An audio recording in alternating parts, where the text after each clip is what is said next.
Yon, magandang buhay. I'm back. Again, it's Mang Bless.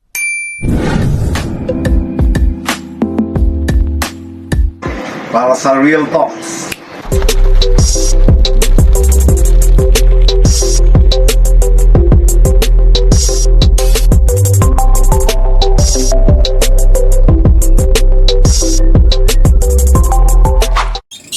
Okay, magandang buhay. Kamusta mga kaibigan? I'm back. And ang ating sisimulan ngayon ang Real Talk. Real Talk number 1 with Mang Bless. Real, R-E-E-L. Narito po ako sa aking flyers lock. At sisimulan po natin ang umaga sa pag-inspeksyon ng mga dumi. At mukhang solid naman lahat so far. Ang ating flyer for South. Ito ang view for North.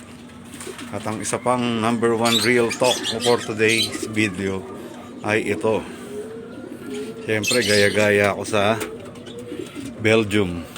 Kakapanood ko sa kanila.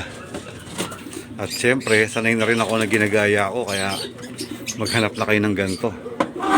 O kaya mag-improvise kayo ng gantong pangkutkot. Alright. That's real talk for today.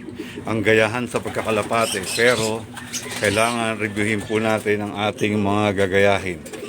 Bakit ang purpose ng ating paggaya? At kung ano ang mga nakakabubuti at hindi nakakabubuti kung gagayahin natin. Yun lang.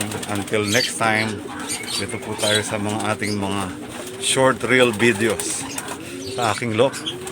At dahil maganda ang araw, ang sikat ng araw, magandang buhay mga kaibigan. At kung paano tayo magre-release, mamaya ay i-release natin itong mga to dito. Kita nyo po yung mga pectus na yan. Ito ang release bay, the double door. Pati ang fly pin natin ay may release door para sa mga tuturuan natin pag nakababa na yung mga lumilipad. That's all folks. Thank you. Ito po si Mang Bless. Peace.